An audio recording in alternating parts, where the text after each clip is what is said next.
Tell us what's going on with reunion.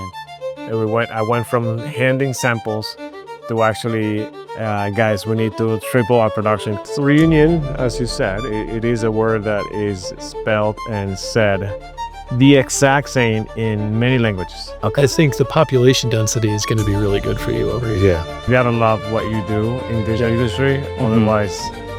Oh, you just won't last.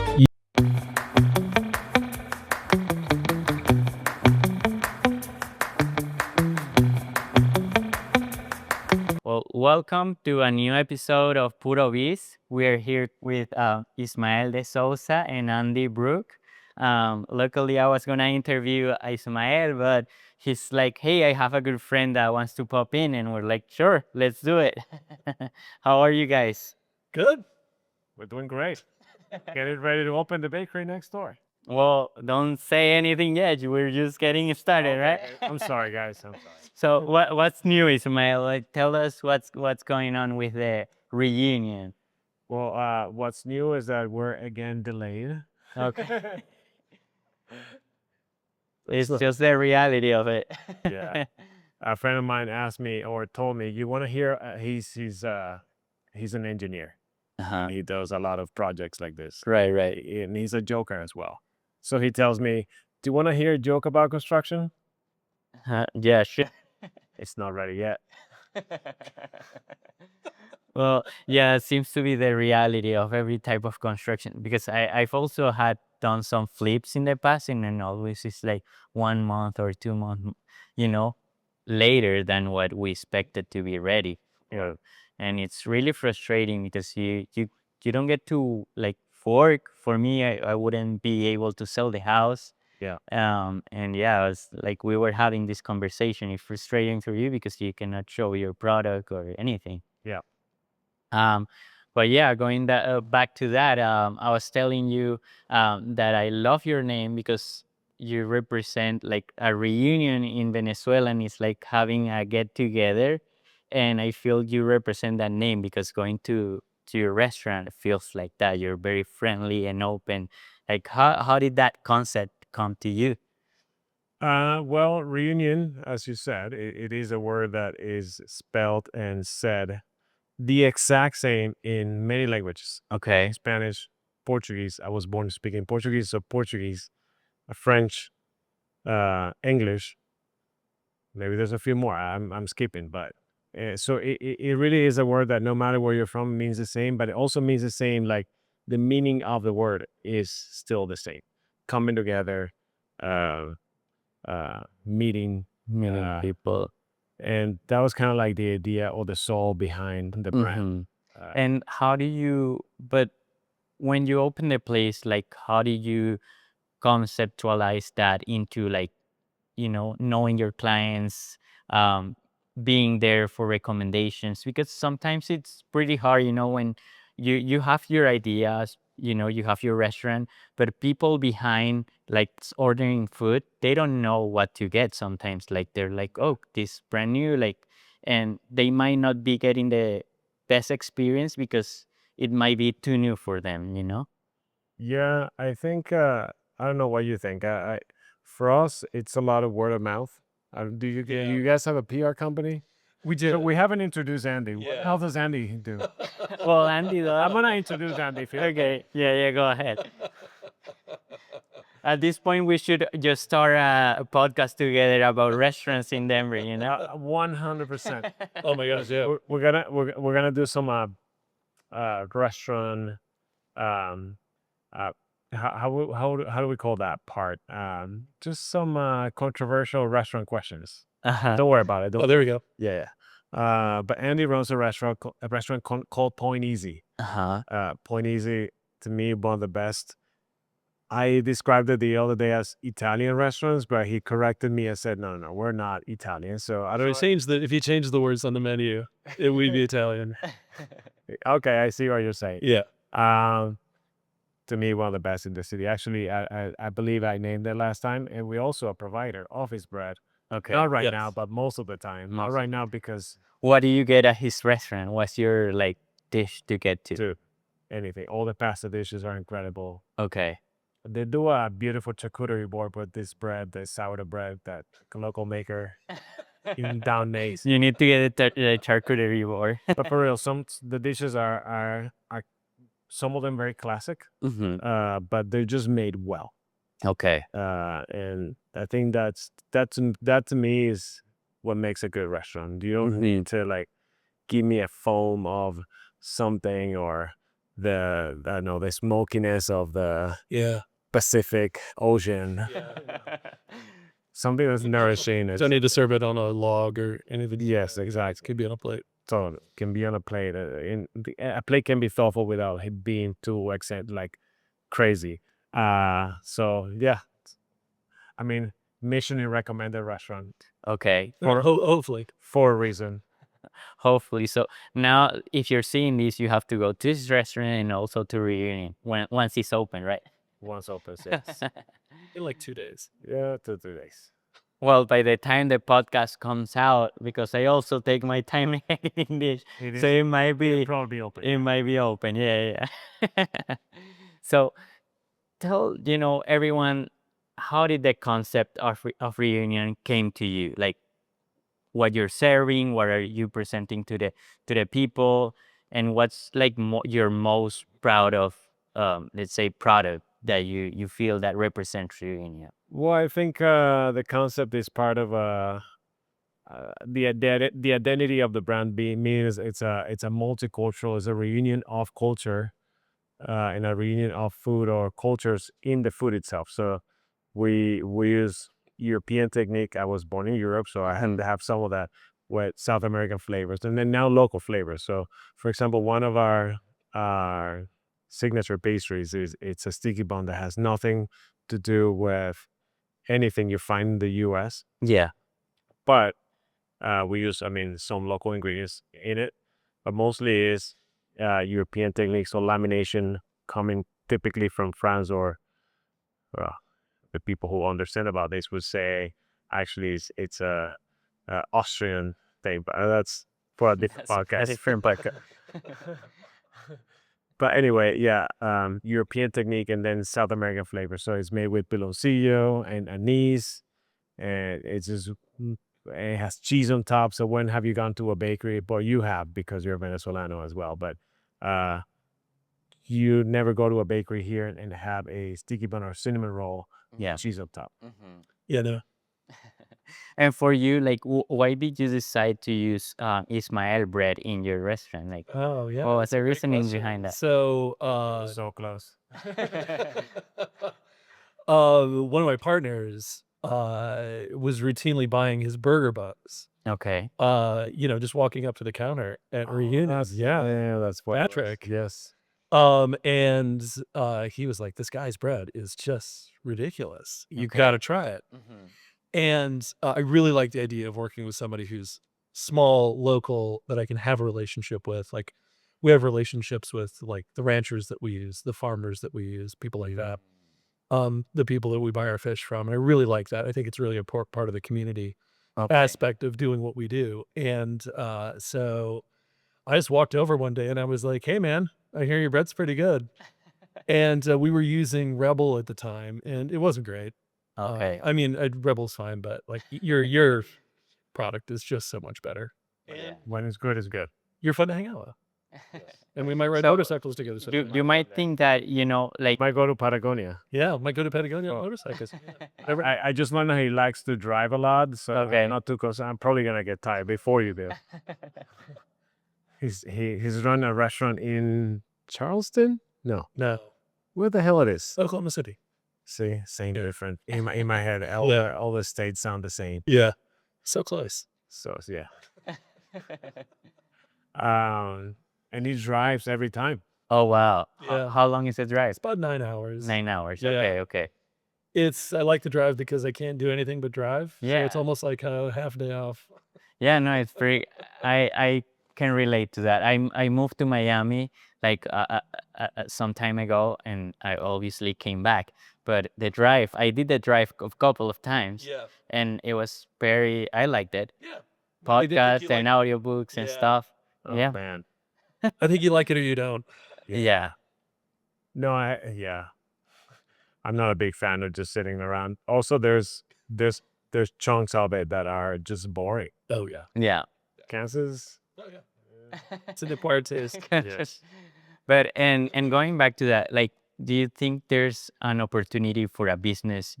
Like if someone has an idea, they can reach out to you guys. Like if they come to your restaurants, Oh yes, absolutely. because I remember listening to the story, like right when you were saying this, of this coffee. I don't remember the name.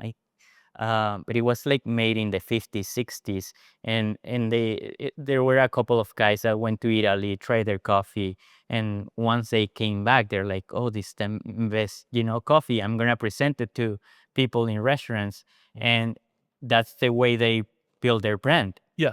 I wish I would have remembered the name, but yeah, like there's business opportunities coming to you guys if Yeah, no, absolutely. We work with Queen City Okay. coffee roasters for our coffee. yeah, Okay.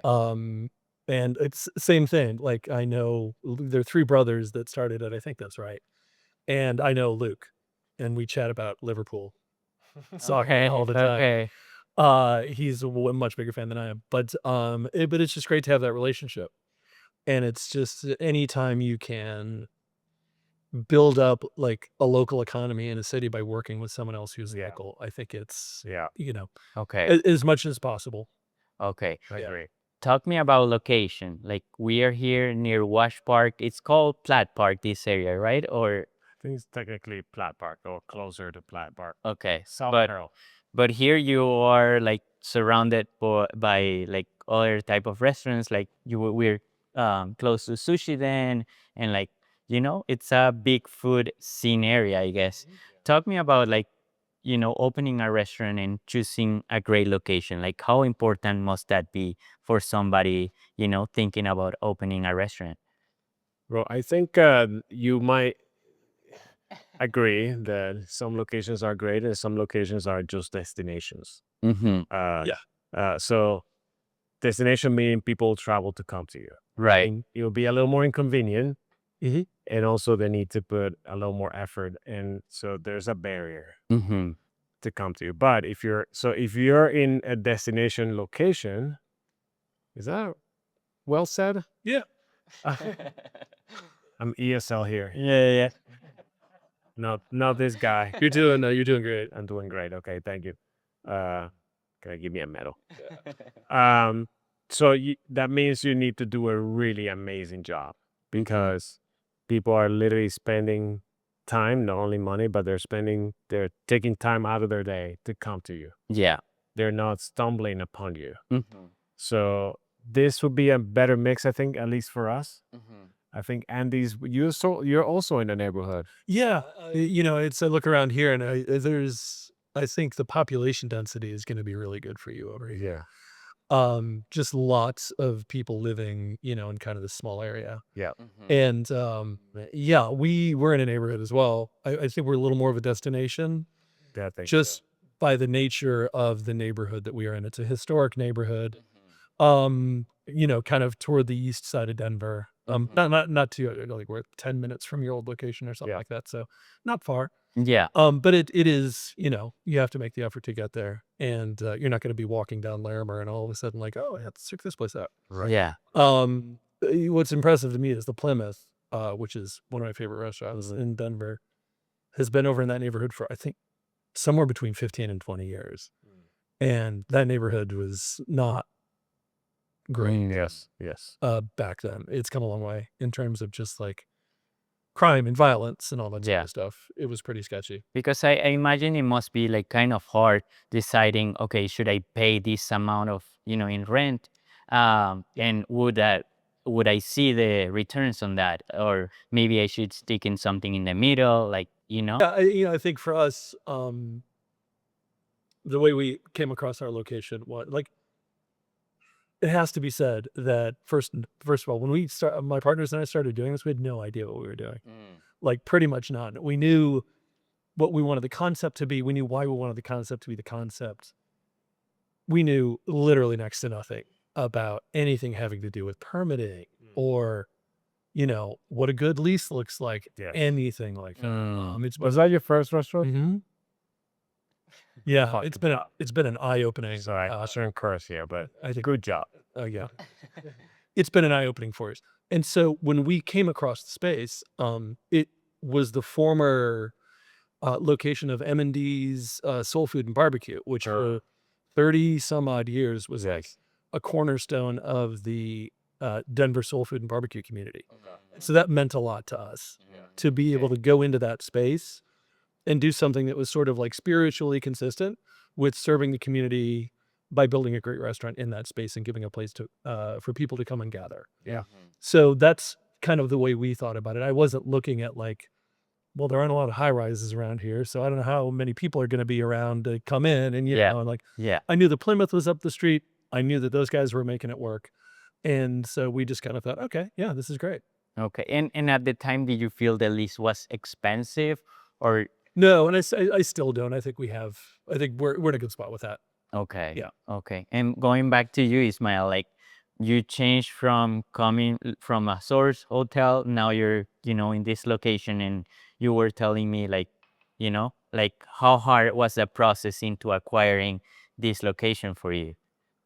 Well, finding the right location is hard. Once you find it, I think for us, since we had a reputation, we had a name, at least like a business that's been operated for a long time or enough time. Yeah.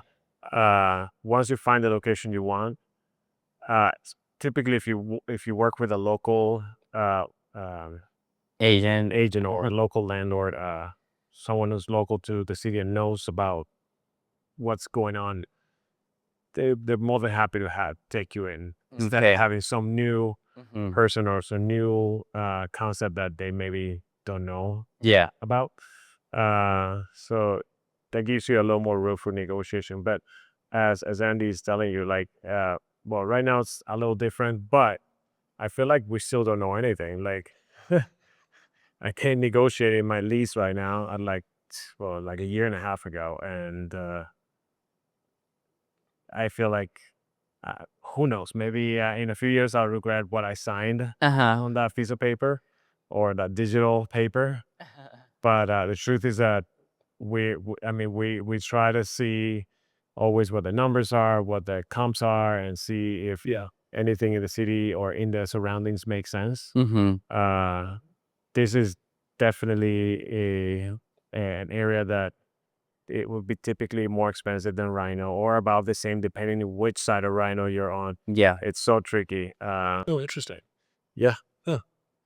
Yeah, so I think if you're in Rhino but on the Larimer side, will be a little more expensive. Yeah, that makes sense. Larimer Blake, a little more expensive. Yeah. This side of our side of Rhino, so the other side of the tracks, Yeah. I call it. It's much lower, and you might think it shouldn't be the case because there's in theory more density. All down Brighton is a bunch of apartment buildings. Yeah. But for some reason, I don't know if you've noticed that, but you don't spend that, but you spend much more time. Is that 5 points where you are? Whittier, but yeah, we're 5 points adjacent. Yeah. Yeah. So there's a lot of density. There's a lot of like at least And it didn't used to be like that just like 3 years ago. Like those apartments just came out of nowhere. came out of nowhere. But Yeah. the problem is that there's not like a built-in community. People do not. I feel like people feel like they don't belong to that community. Yeah, yeah. So no one actually ever walks down Walks Brighton. there, yeah. People get into their cars and go somewhere else. Oh, Mhm. yeah. Yeah, yeah, yeah. Yes. Yeah, well, it feels very industrial. I guess the street is also very wide, so I don't know if that has something to But do but with it. also it's like you don't have a place to walk to Right, right, right. when you're out of your apartment building. You go out and there's the source, or you go to the other side of the tracks and there's a bunch of spaces. Yeah. So that's like, I guess what people do is just go to the other side of the tracks, or they just go to Point Easy, or they just go somewhere else. And some people obviously come to Reunion, but it is really not like natural foot traffic. We are 100% a destination at the source. Yeah. Yeah. Yeah. It feels like it too. Yeah. Even knowing where you are and everything. Every time I go over there, I'm like, it just amazes me that you guys done so well in that Yeah. space because it's like, It's wild. I mean, talk about it's like hidden, Yeah, yeah. we're not in a good way. in for some of whoever hasn't is watching this podcast have never been to the source. We are tucked in the back of a building of a Yeah. warehouse looking space where everything else is closed besides the bakery. Yeah. Now there's a couple other businesses, sushi Mhm. den. So the guys out here, Sushi Den has a The temaki. has an Uh-huh. outlet called Temaki Den over there. They do really well. They do a great job. Yeah. It's it's I had people say that temaki is better than sushi then, but Well, it's I guess a taste thing, but I think they're both great. It depends on what you want. But yeah, the fact is that we're 100% a destination, very much hitting from the eye. So it's 100%, and that goes back to the question before, like how do people find out, right? Mhm. And for me, it's 100% word of mouth. Word of mouth. Yeah. And well, word of mouth now is social media. So Right? yeah, right. And obviously word of mouth helps. it's tough. I mean, I think things like 5280, like we were in 5280 Yes. top 25 Yes.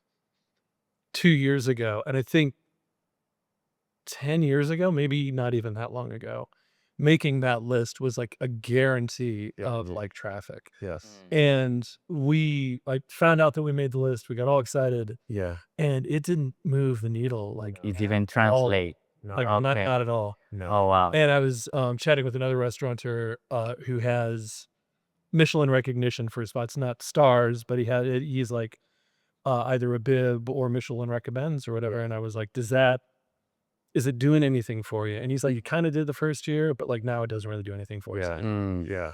And, and I think influencers were like a big thing. Yeah. Like people would come in, you'd comp their meal, they, do a post about you, et cetera, and Yeah. so forth.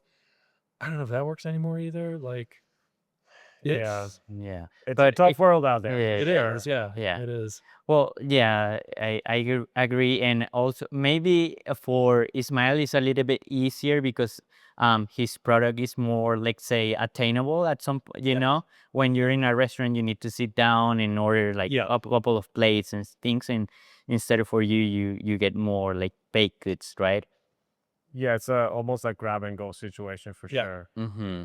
Yeah. More But casual. I remember we have this first interview where we were doing it in Spanish, and the day that it changed your life, it was when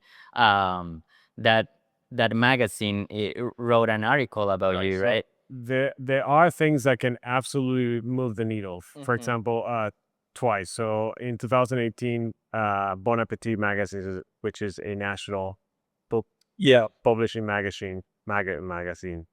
That magazine releases, or used to, I don't know if they do anymore, but it used to release a list of the 10 best restaurants in the U.S.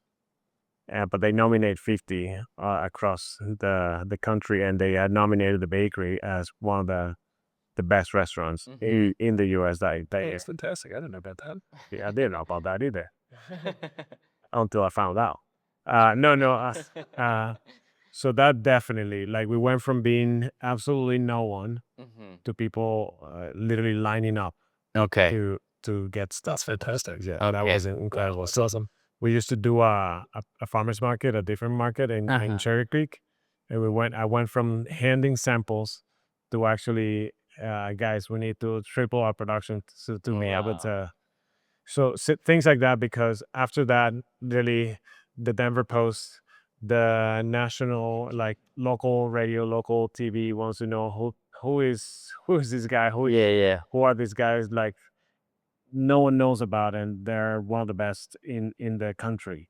And I'm not even a restaurant, but I was like, great. Yeah. In 2023, we got nominated for a James Beard, which is pretty awesome. Okay. And that also moves the needle a little bit, but it is ups and downs. It's just a normal thing in our industry, and we have to learn that we have to keep pushing for a certain thing and in quality and in a certain product. But at the end of the day, we go through that, a roller coaster. Yeah. Yeah. And I think especially in the current climate, Yeah. like making your product relatable. Yeah. and making it accessible and making it fun and making it, just hospitality has to be the thing that Yeah. hospitality has to be the thing that Yeah. you lead with because, I tell my staff all the time, people trade guests come to us, and what they're really doing is trading their time Yes. Yeah. for an experience. Yeah. They're not coming in to bring money so that they can buy food. Yeah. They really are coming to us for an experience, and Mhm. I'm fortunate that I have a fantastic staff, and they're excellent Yeah.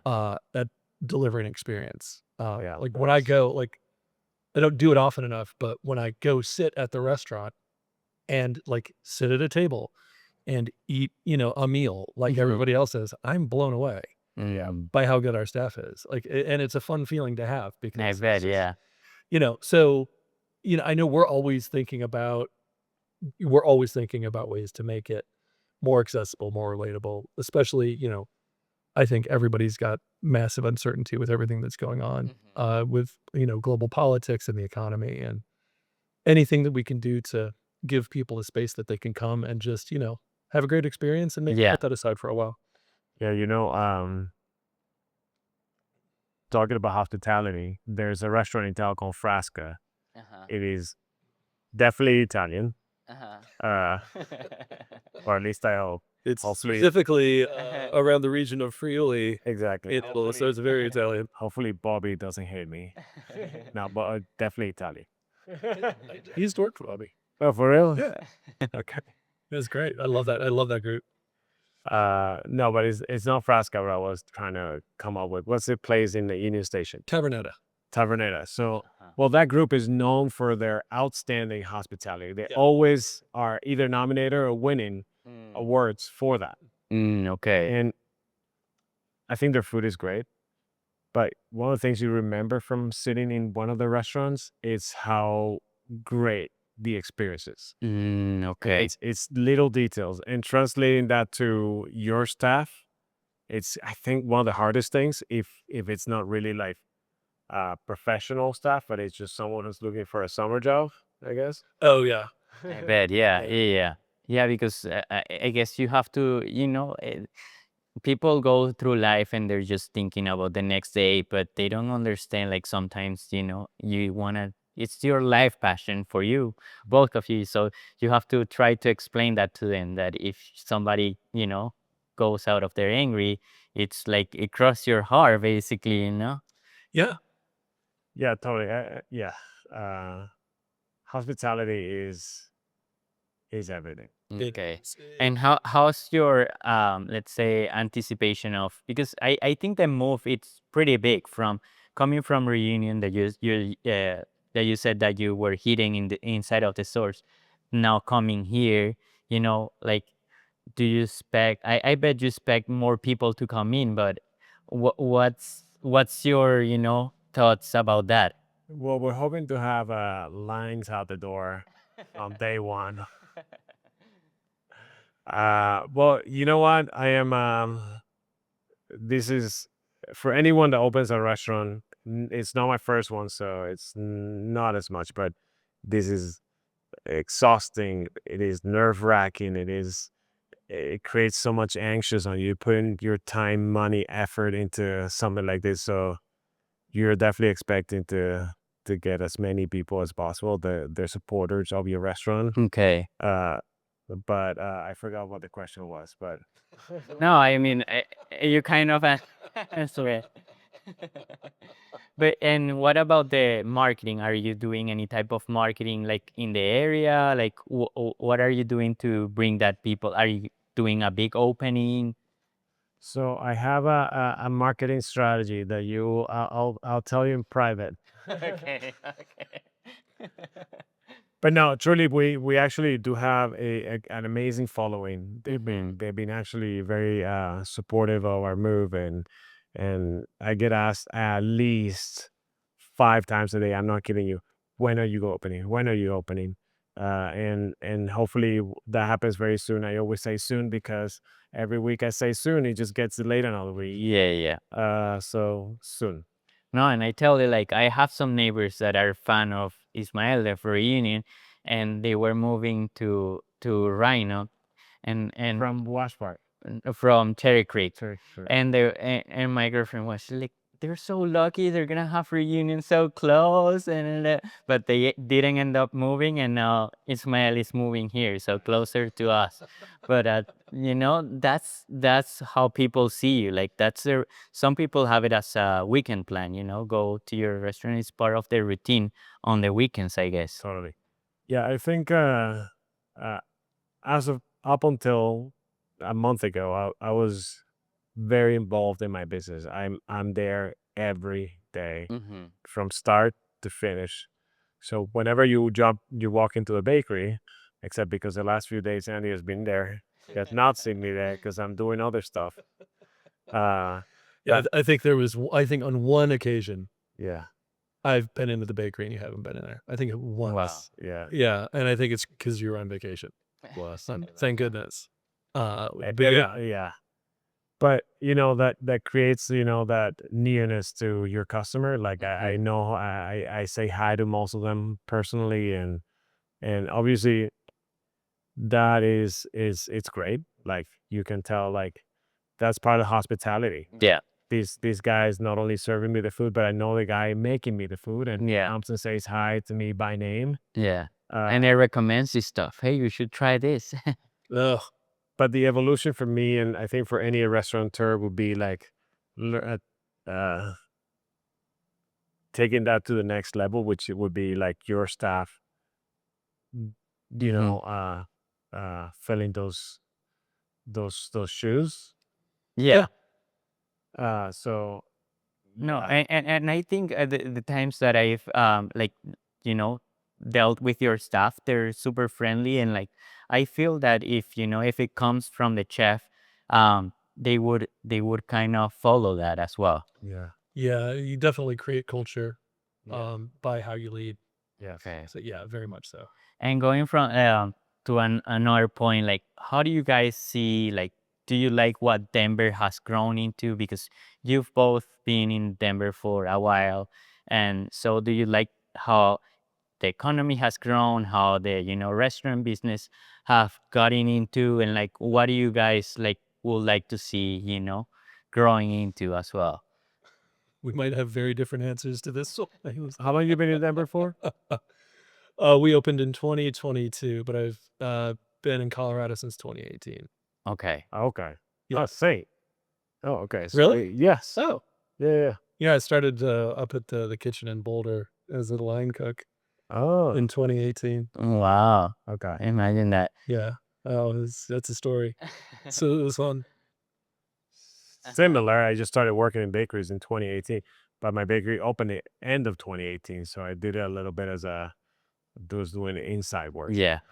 But so going back to that, like, how do you like Sure. what's going on with Denver? Like, what advices do you have to somebody like maybe trying to open a business? Like, Man, I might say don't try to open one in Denver. It's tough hmm right now. Yeah. There are a lot of people, a lot of really good people in the restaurant community trying to work with state government, trying to work with city government to remove some of the barriers. You probably experienced this a little bit. It's incredible. Permitting is incredibly expensive. yeah, Licensing is incredibly expensive and takes lots of time and takes lawyers and there are just other towns that are our size where it's just not that difficult. Yeah. And labor is incredibly expensive because of something that was inserted into the Constitution a while ago, so it's almost impossible to change. But we have the second or third highest labor rates in the country. Yeah. Mm, I mean, no, I think we're second behind Seattle. wow, Like, labor is more expensive in Denver than it is in New York. wow, And that includes your normal labor Yeah. that you have on a regular basis, which is why it's extremely hard whenever you go out eat.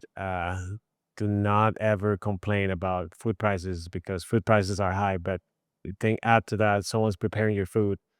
They yeah, also need to take yeah, food to their table. So it is extremely expensive. But also build outs are extremely expensive. Yeah. They also require labor there that Mhm. are gonna be as expensive as everything else. So for me, building this space, I realized how expensive this would be, and I'm cutting as many corners as I can in terms of like, oh, we're not getting a fancy this, we're getting the cheaper, the Chinese version, Yeah. and it's still very, very expensive. Yeah. But yeah, I did a little research on that too, and truly, Denver has one of the highest paid laborers in the country. Okay. And like And really quickly on that point, there's sometimes a conception that we're just making all this money and like, rolling around in it in the morning before we get up and, yeah. walk out the door, which I know for me is not the case. And it is not the case that people shouldn't be paid fairly for the job that they do, but and it's not staff's problem that minimum wage is what minimum wage is. Yeah. They didn't set that, Mhm. like, but what it's done is it's raised prices for everything Across else. the It's board. raised prices for housing. Yeah. It's like literally everything Yeah. has gone up because minimum wage has gone up Yeah. and will Mhm. continue to go up. Yeah. And it gets to a point like I have a farmer friend, Ann Kier up in Boulder. I worked on her farm during COVID, taking care of pigs and chickens. And she's just like, I'm gonna have to charge $25 a pound for vegetables if this keeps going. And it's like, who's gonna do that? Yeah. Yeah. So anyway, I would say it's Denver is tough. There are really good people working on it Mm. to try to at least uh get some relief Mhm. so we can prosper. We've closed over 300 restaurants in Denver in the last 18 months. I Wow. think. Yeah, I've heard that restaurants is one of the toughest business to, Yeah, it has one of the highest failure yeah, rates as a business, right? it makes it really fun. But I guess you guys broke that barrier. Well, we're so far, so far so good. Yeah. And we're always trying to. The margins are so small. Mm. We're always trying to figure out. You gotta love what you do in this Yeah. industry. Otherwise, Oh, you just won't last. you'll never be a rich person unless you own a McDonald's. Not a McDonald's, you own Yeah, the McDonald's Yeah. franchise Yeah. or corporation. Um, so you really have to love what you do. Hmm. Otherwise, the work's just too hard and there's too much stress. yeah. And what would you like to see Denver turning into? Like going, like what do you think it can be done differently? And like how can people like help into? Oh, it's a complicated question. It Hmm. really is. I think we just kind of need a general economic recovery, and that's not really about Denver so much. Yeah. Hmm. And people have to want to go out Yeah. and spend money on food and beverage Yeah. again. Yeah. I was talking to again another operator of mine who owns very successful concepts, and like his traffic is down 25%, Wow. 30% during the week. Like people just aren't going out. Yeah. Yeah. Yeah. No, and I've seen that as well. Like, it's little pockets that are very active, but other places have like, quiet down quite a bit. Yeah. So it's tough. But going back, like what are you guys top 5 restaurants in Denver right now? Oh, you go first. Oh, damn. Okay. Uh, I have a. By the way, we did this in Spanish the other day, and we got so much criticism. It's like, what do you guys know? Uh-huh. But same as everybody else. So in no order Uh-huh. for anyone watching. So this is funny because we did a really long podcast, and he does shorts on the Oh, you're showing me, yeah. from the podcast. Yeah. And some of the shorts got hundreds of thousands of views. Yeah. But mostly whenever you have a controversial Question. like this, Uh-huh. you get it. You get all Yeah. Oh, so people commenting. get ready. Yeah. So get ready for Ismael top 5 restaurant. This is the first restaurant.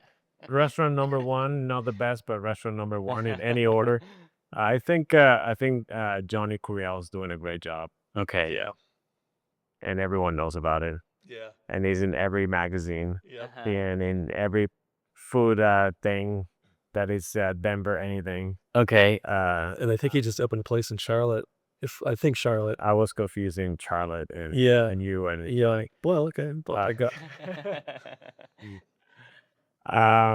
but I mean the guy really does a good job. I'm hoping he doesn't burn out from opening so many restaurants. Seriously. Man. Yes. So go to Alma, go to the Maqueria, whatever. Himaki? Not he Oh. was Mezcal. Oh, okay, Mezcal. okay. You're right. he's really good stuff. Yeah. I like Safta. I think it's nourishing. Mhm. It's not affordable. That's not the right word. It is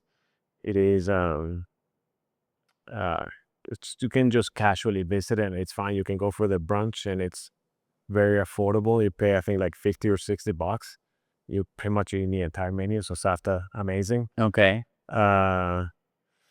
Man, I didn't prepare this list anymore. For real. Uh-huh. Point Easy. Point easy. Again, same thing. I really enjoy food when Uh-huh. where I sit down at a place and some of the chefs might kill me. I do not enjoy food that is like served on like crazy, Mhm. just adorned plate and a foam of this and a smoky thing and just so much. Yeah. Mhm. Should we start again? You can edit this bit. And No, it's fine. Let's just leave it. Maybe if you have a different one, you just came back. So, what about you? What are your top 5 restaurants? I didn't say the other ones. Okay. Okay, what are your top 5 restaurants? Sushi Dan or Temaki Dan, the group does such a great They job. do. Yeah. Okay. Yeah. And man, I don't go out that much to know. Let's leave it at those. And what about you? What are your So yeah, I kind of think about it in a similar way. Like I like places where I feel like I'm being taken care of and Mhm. being nourished. Like I think it was Nancy Silverton who's basically saying you're making something and putting it in somebody's mouth. That's like the second most intimate thing there is. Right. Totally. Your bakery, and specifically, and not just because we get your bread, your tart that you gave me. Oh, the Portuguese stuff? Yes. Yeah. Oh my God. We ate that thing, and I was like, that's one of the 3 best things I've had. Let's delete reunion because it's not a restaurant. It's a Uh-huh. restaurant. Okay. All right. Well, okay. Spiritually, top 5. Yes. I love fish and beer. Oh, fish and beer. Yeah. Good. I good. love fish and beer. Yeah. I think as an operator, I just appreciate how like Yeah. well executed the I like concept it. is. The fish is delicious Yes. and well prepared, whether it's grilled or fried or whatever they're doing with it. Cocktail program matches. The vibe is fantastic. Yes. They're cooking over open fire, which I love, because there's a little bit of art to that. Okay. So yeah, fish and beer for me is definitely up there. I might put Tavernetta on my list as well. The one Okay. we're talking about. I did used to work for the restaurant group, so I know a little bit about how they operate. Mhm. But it's just they do such a great job knowing who their guests are. I know that there's a page of guest notes that's probably about that long Wow. on me. So when I call and say, "Hey, can I get a seat at the bar?" and they ask me for a phone number, I know that they're like, "Oh my gosh, okay." And I'm a big sit at the bar guy, but their pasta program is great. They change it often enough to make it interesting. It's seasonal. They work with interesting ingredients. So I really like that place over there. Okay. Yeah. Potager, I Okay. would put on that list. They've been, I think, Denver institution now for like 20 Yeah. years. It's the Denver institution. Yeah. And Chef Paul over there is so focused on local and seasonal, and they flip the entire menu at least 4 times a year, which just sounds like a nightmare to me. It is a Mhm. nightmare. Yeah. Sounds like a nightmare to me, but they do it, and they do it successfully. It's a tiny kitchen. He doesn't have a walk-in. Wow. Everything's out of a Oh, wow. reach-in. Everything's out of a reach-in cooler. I think that's still true. Wow. Paul, get in touch if that's not still true.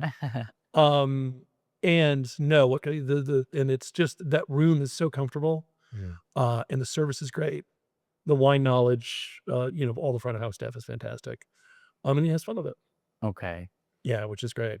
I think you have 2 more, right? That's 2 more. I have 2 more. more. 2 more to go. This is hard, isn't it? Well, no, you're not wrong because you want to get everyone in. Yeah. Duo Restaurant, which is in, I think it's Highlands. Oh, Duo is awesome. Yeah, Duo is awesome. They also get our bread. Okay. Do they? Yeah, so Tyler? Yes. Tyler's fantastic. Tyler's so great. Yes. Another place that's been there for a long time, another place that's really focused on like honest seasonal cooking. Like the food looks and tastes like the food that it is. Yeah. No foam. And to your point. Duo is great. Okay. Great brunch. Yeah, and they've been around for so long. Okay. And they're just fantastic. Man. Fifth one. I'm gonna go with I think it's Kumoya, Kamoya. which is across the street. Specifically Bar Kumo, which is kind of like in the back. What those guys are doing with dry aging with fish and sushi is just like mind blowing. Okay. Yeah. I think it's I don't know sushi that well, but I think it's a little non-traditional. But not in a way that I would think that would offend anyone. Okay. But I've had some of the best bites of sushi at Kumoya that I've Have you had. had yuan wonton?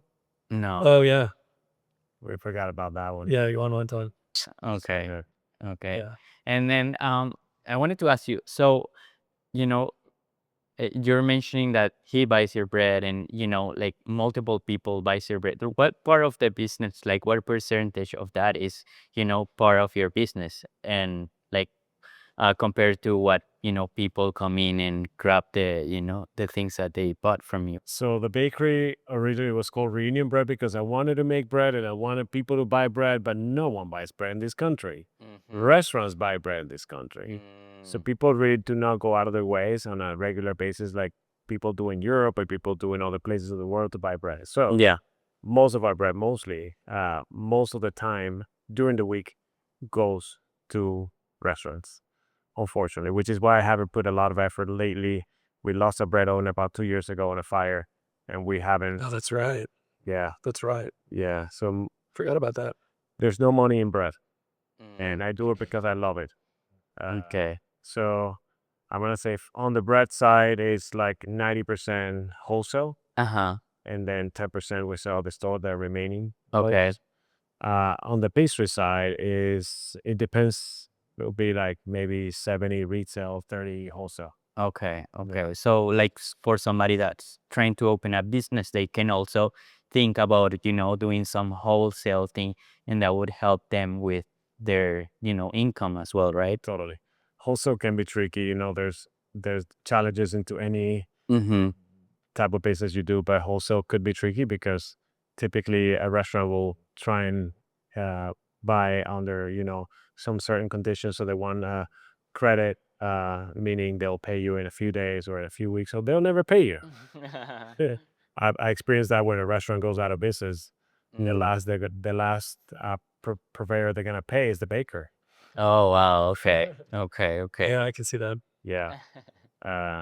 Yeah, happened to me a few times before. So, yeah, but it could be a way to start 100%, and you can start building a business that way. There's just the margins are already so slim with normal production that I really like. I don't know how some of these businesses do. We buy meals. It's gonna sound awful because from a chef, I'm buying like these meals, right? Yeah, the meal prep. Yes. Yeah. So we buy these meals from a local company. It's kind of like a fitness-ish kind of company. Uh-huh. But my fiance, she buys them and they're kind of healthy. Anyway, so she gets a discount out of the, to me, very affordable meals. They're like $9-10 each. Right. So she gets like 40% discount, which will make it into a at most $7 meal. But how much money are you making out of that? Oh, that's crazy. Refrigerated, sealed, refrigerated. Wow. Yeah. So I can't imagine actually. she can definitely get an actual meal that has protein, vegetables, rice, chicken, all the base for $6.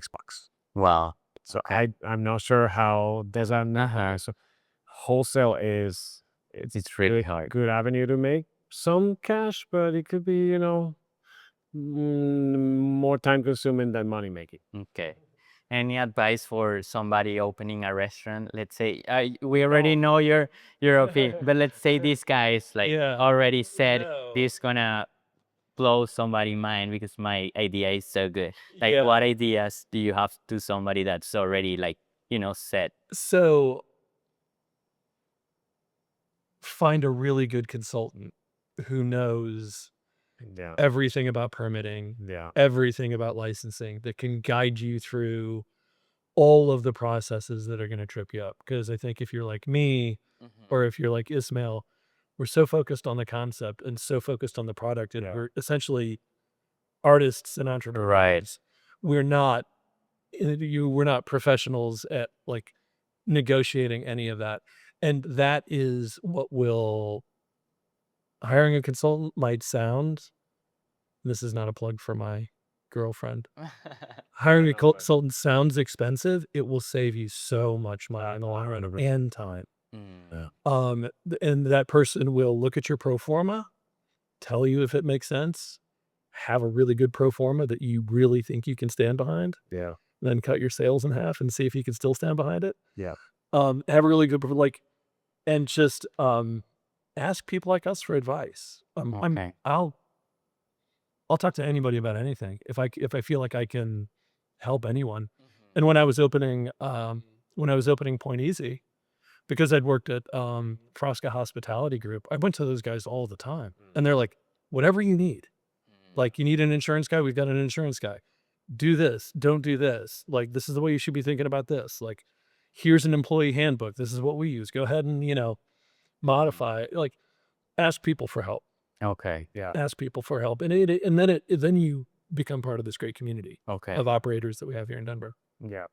And this just came into my mind. What advice would you have to somebody that opened a restaurant but maybe is struggling to keep up their reviews and like maybe it's like struggling a bit? What can they do in order to get better? I think the biggest thing, if you believe in your concept, Mm-hmm. don't have a knee-jerk reaction and change your concepts substantially. Understand what's working about the concept and understand what's not working about the concept, and like address it in those areas. But I think one of the things that's most common is like if a restaurant that just does dinner is struggling, they'll start brunch Mm-hmm. just because they think, well, there's people go out for brunch and there's more money. Yeah. And it's a completely different, like, don't do that. Believe in your concept and continue to refine it and continue to figure out what works. Understand, I mean, I love the notion of giving the people what they want. Like if you have, if you have looking at you can have so much information as a restaurant operator now, like you're going to start working with Toast. The amount of data that you're going to have at your fingertips is kind of staggering. Yeah. So look at your product mix, figure out what's selling and understand why it's selling and do things that are more like that. Understand, if you've got high cost items on the menu Yeah. that aren't selling, stop doing that. Yeah. Mm-hmm. And truly, sometimes it comes down to listening to what a good mentor baker of mine. He's not my baker. He's my mentor. He told me once, don't forget you don't bake for yourself. So even though you like what you're baking, you're baking for others. So you always have to listen to what they want. And that doesn't mean if you hate muffins, you're gonna make muffins, but come up with simple enough idea that they can relate to a common order. Okay. So your customer will pretty much decides what they buy. Yeah. Okay. You can have a concept and you can open your doors. And we certainly found this. Your guests will tell you what kind of restaurant you have. 100%. Yeah. Okay. And one last question. What advice would you give to somebody wanting to try a restaurant into going as a client, in ordering food? Because I've mentioned this, I think, to both of you, that as a customer, sometimes concepts are like maybe out of your knowledge, and so you get there and you don't know what to order or how to experience it. Yeah. So how do you as a customer, change that? Yeah. So, I have another saying that I love. Like, guests have two jobs. Mm-hmm. One is to choose your restaurant, and the other is to bring money. And the rest of it is up to us. Okay. Like the delivery of the experience, they should ask all the questions about things that they don't understand on the menu. Like, you should feel completely comfortable as a guest. If you're unfamiliar with the concept, I go to, restaurants that have cuisines that I don't know anything about Totally. or don't know much about, and I'll always ask. That's part of hospitality. But I It think is. one other piece in the same within the same question is that you want to make a menu that is simple enough for people to understand. I think behind those restaurants that do like encyclopedias. Oh, Uh-huh. I used to fight with my partners. Like, it's a great point. Yes.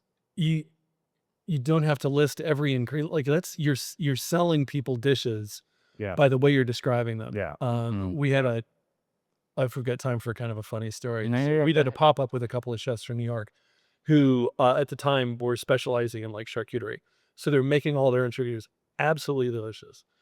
And we popped up with them for 2 nights, and one of the items on the menu is tête de cochon. And, um, I was like, To not list them. I was like, "People in Denver are not gonna want tête de cochon, I'm telling you right now." Yeah. And they were like, "Well, it's an opportunity to educate people." I'm like, and another favorite saying of mine is, "A confused mind says no." So when people come across something and it confuses them, they immediately move on. I agree. And so, Yeah. we ran through 2 nights, we had, I think, 19 orders of tête de cochon still.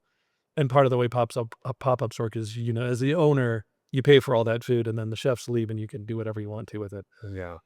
I put it on the menu the next day as crispy pig face, and, we sold all 19 orders.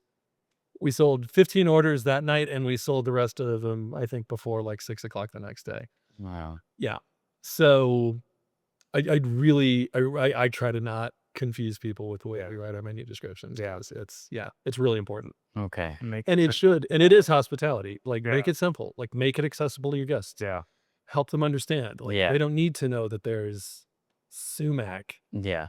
in something. Yes. They don't know, they probably aren't gonna know what sumac And you is. know what? If they ask, you can tell them. Exactly. Like, Yeah. Yeah. Yeah, I think that's a good advice as hospitality. I do have a management company for Airbnbs, and like we pay for softwares and stuff. Yeah. And the software owners, they are always trying to find a way to create a new app for the guests to download and like, have multiple steps. I'm like, guys, it's already like we just give them the code, go into the house, and that's it. Like, why are you making so many things Yeah. to make it complicated, right? Yeah. So I guess make it simple. The world is already too complicated as it is, right? Well said. Well, thank you for watching, and thank you guys for the interview. Hope to see you in another one. Take care.